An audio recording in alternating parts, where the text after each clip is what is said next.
Hey everyone, welcome to another installment of Harry Potter Theory. Today, we're going to be discussing how Severus Snape knew the location of Harry and Hermione in the Forest of Dean.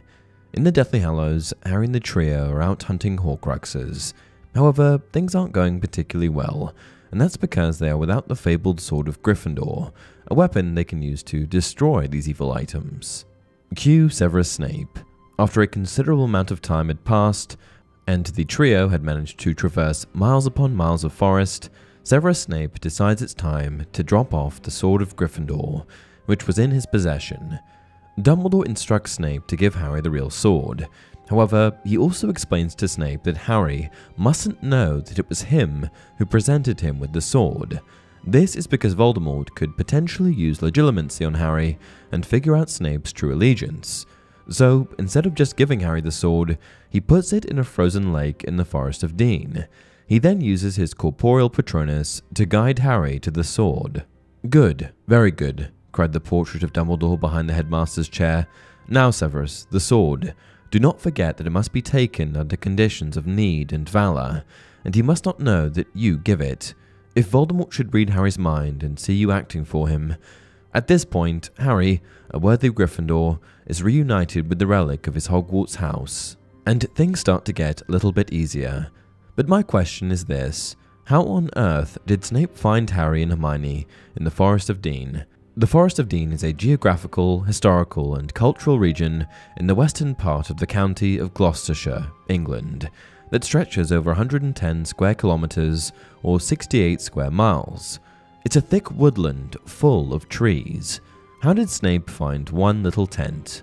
Finding a tent alone would have been a difficult enough task, but toss in the fact that Hermione had placed all sorts of protective enchantments over their tent, and it renders finding them nearly impossible. How did Snape do it? Did Hermione temporarily forget to cast protective enchantments? Did Snape perform legilimency?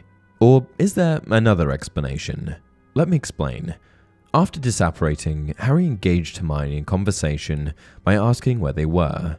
While responding to Harry, Hermione happened to be poking around in her beaded bag for their tent, and it just so happened that Phineas Nigellus's portrait was able to hear this bit of discourse.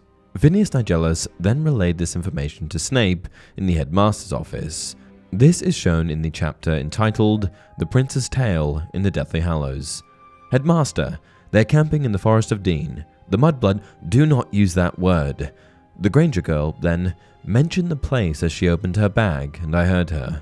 "Good, very good," cried the portrait of Dumbledore behind the headmaster's chair. And that's exactly how Snape knew. Without the portrait of Phineas Nigellus, I'm not sure how he would have found them.